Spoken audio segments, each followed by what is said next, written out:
So, hi PV, it's great to be talking to you. How are you doing today? Very good. Doing interviews the whole day long, but feeling very good.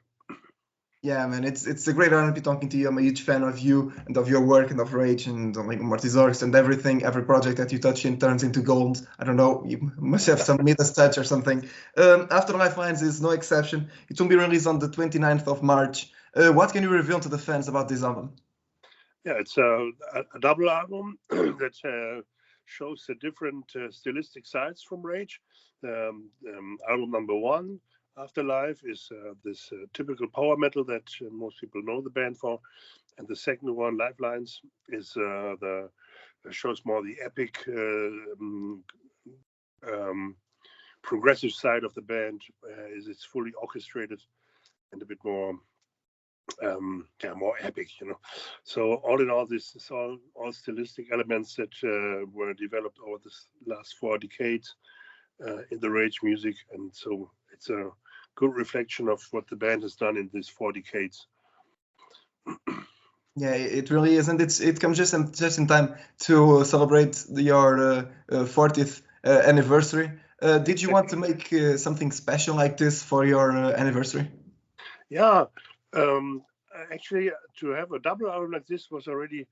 I wanted to do this already when we have changed to Nuclear Blast in 2006 on Speak of the Dead on this album, but back then the label didn't really support this idea, so we now as SPV is really supporting us with this, and as this is anniversary, I just thought again it's a great idea to have this now, and also the fact that when we started composing, it was still pandemic time, still the Corona pandemic was still raging here in Europe, and it was right after the release of the predecessor Reflections of fucking hell, Resurrection Day. Sorry. And we had to delay our tour for 3 times, so there was plenty of time where we could do nothing else than just write new songs. And after a couple of months of just collecting ideas, we realized that it's going to be that many songs that we can actually do a double album. So the idea was born by middle of 2020, no, 2022. Oh. Oh God! I'm really through the mill. I've talked too much the whole day. I don't know what I'm talking anymore. How would you describe this album in your own words to your fans?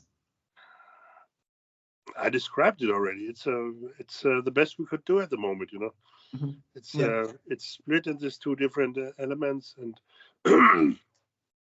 yeah, it's Rage state of the art.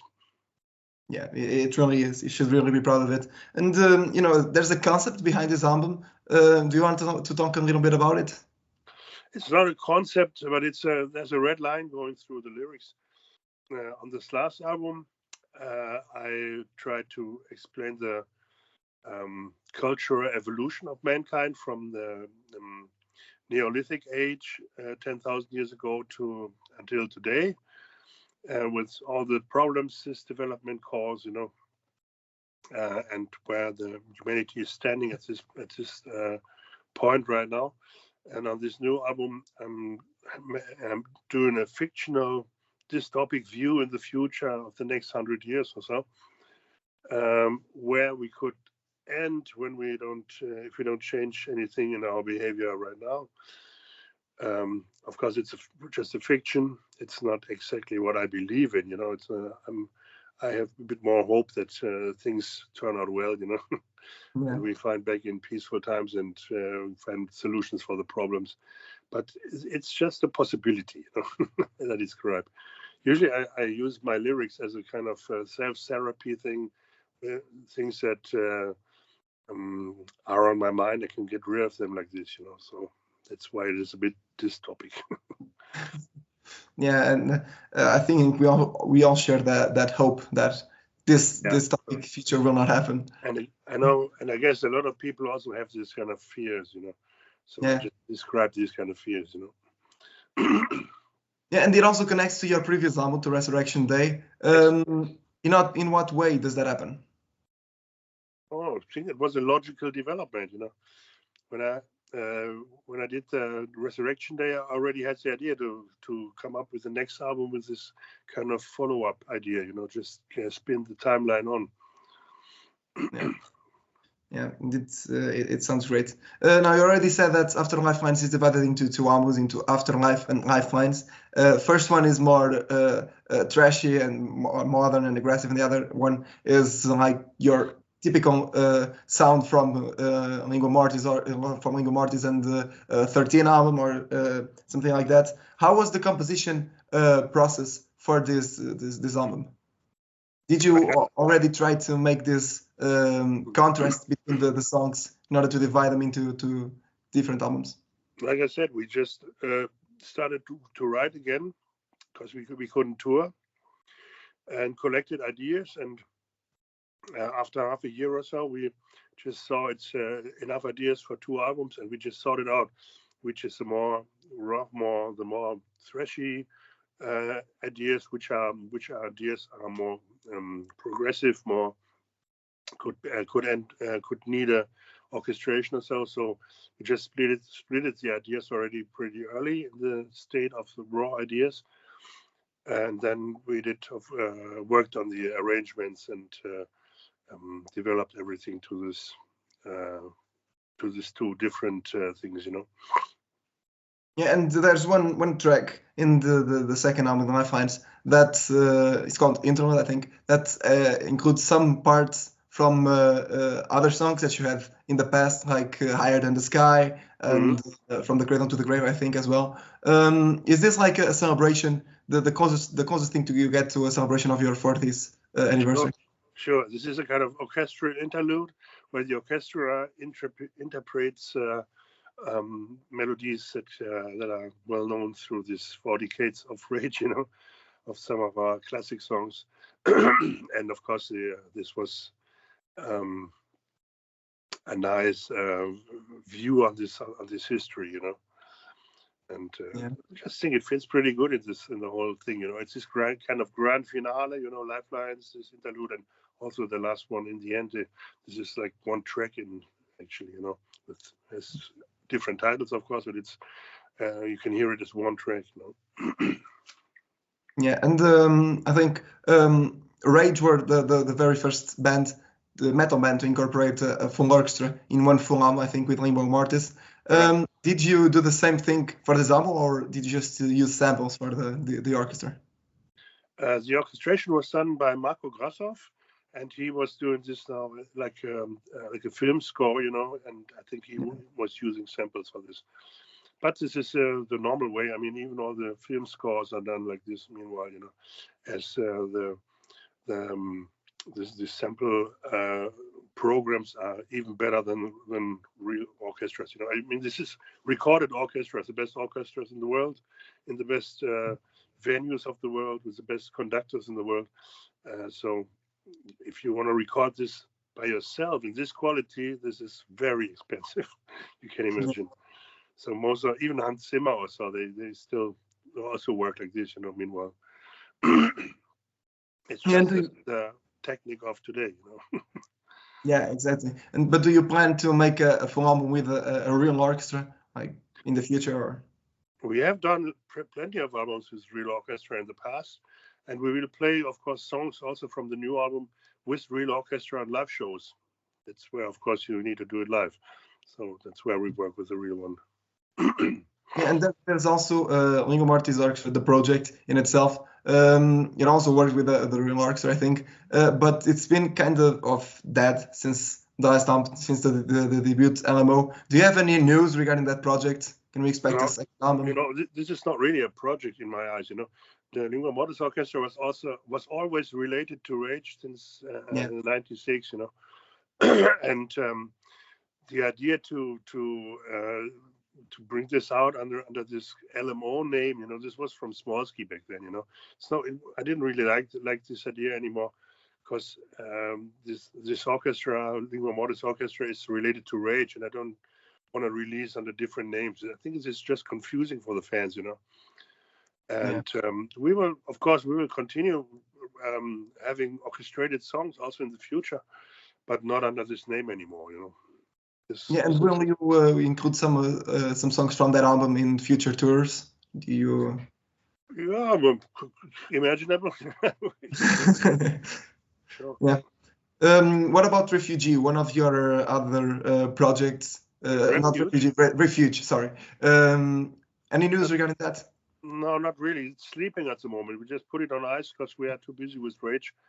We will play a couple of gigs this year, maybe, where Manny and Chris will be also involved in the show, for some of those old songs, But we're not really planning to do something under the name Refuge at the moment, This is basically our fun band, our fun little baby. And I mean, it never was planned to have to build it up like a second professional touring band or so, Mm-hmm. Why should we do? And I have Rage for this, Yeah. And I don't know if we're going to play gigs only under this name in the future, but we will continue making music together in what way or ever, Yeah. Now moving back to Rage, as you already said, this is the 40th anniversary of the band. Besides the release of this album and the tour that comes after it, do you have anything else planned for this year? Yeah, I wrote a book, band history, the story of my life and about the story of Rage, which should come out in October this year. Yeah, I can't wait to read it. And after the departure of Stefan Weber, you are back at being a trio. Do you prefer this way? I mean, you had some times with a trio, sometimes with a four-piece. It's not really that Stefan is out. He had some personal problems which climaxed in the last year summer, and he just couldn't continue working at this point. So we agreed that he would take a break as long as he needs, but he's officially still a member, and we're just basically, the door is open, and whenever he thinks he's ready to work again, he can come back, We didn't want to add someone else because we I don't want to have another person involved in the band, But if he feels like, and if he's ready to work again, then he can come back anytime. And until then, we will just continue as a three-piece. I mean, I'm used to work with a trio lineup for so many years, and for Gene, it's okay to do all the guitar work alone. So we don't stress ourselves, We don't have any hurry, or when it's not urgent at the moment to do something about this, And whenever Stefan feels to come back, then he will be back in the lineup. Yeah, and are you going to have a replacement for him when playing live shows? I'm not sure. No, we don't need a replacement. Like I already explained, for Gene, it's okay. He can play all the tracks, all the guitar stuff alone. So we just continue as a three-piece as long we need. Now, despite having a career with more than 40 years, your voice is still sounding really, really great, maybe in the best shape of your career. What do you do to keep sounding this great after so many years? Nothing. I just sing, It's a natural development. I mean, I sing that long, my voice is just used to do it, And it's a very experienced and voice, and it has its ripeness. Yeah, and did you try anything new, any new technique for this album? I have explored already the technique of grunts, like I did already a couple of years ago on the 21 album. I did this first time, and besides this, no, I think I can do basically all the techniques possible, Yeah. Yeah, and there's one thing that really surprised me in the second album, in the Lifelines. There's a song, I'm not sure which one, where you, I think, really sing, you know, like I'm not saying that you don't sing on the other tracks. I'm saying that you sing a little bit more melodically than what you usually do. You mean it sounds a bit younger, you know? There's a little part in Dying to Live that is sung by Gene.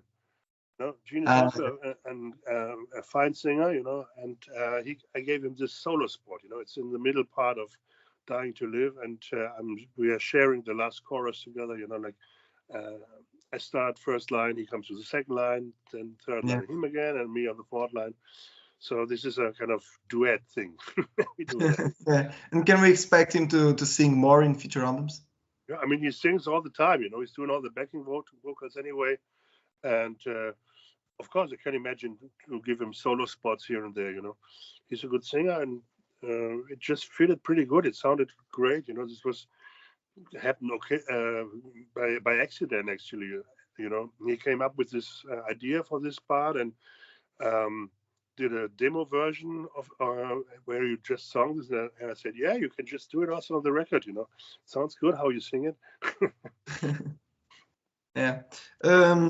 Now I'm going to give you a tough question, I think. If you had to rate all the albums that you played or sung in, in which place would Afterlifelines be? You mean how important I see this album, or what you mean? Like if you had to rate like on the albums, in which position would be? Like first or second? What is the question? I don't know. It's my newest baby, and I just hope the people like it, you know. I don't see all these albums in any positions or so. They're just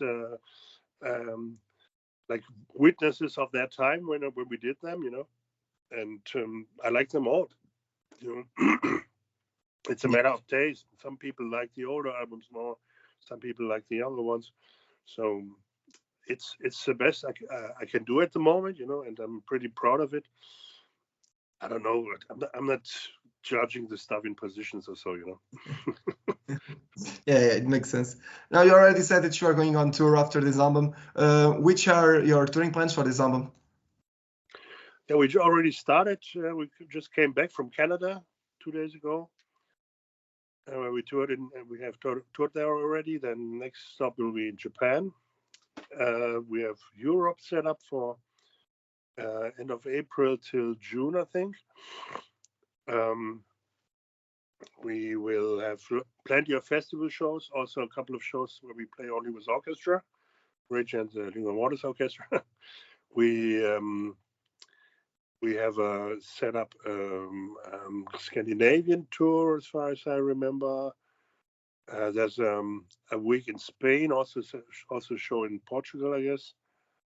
But I don't remember now when all this is. You know, it's just continuing the whole year, and it goes also into next year. So I'm not sure if everything is announced already. I guess we're still booking and announcing new stuff all the time. Yeah, I'm not sure if you announced already the Portuguese show. I don't remember seeing it. I know that's going to be it's announced now. Yeah. That's what matters. No, it's not your first show here. I think you've already been here before. Is there any fun story that you can tell of any of those shows that you made here?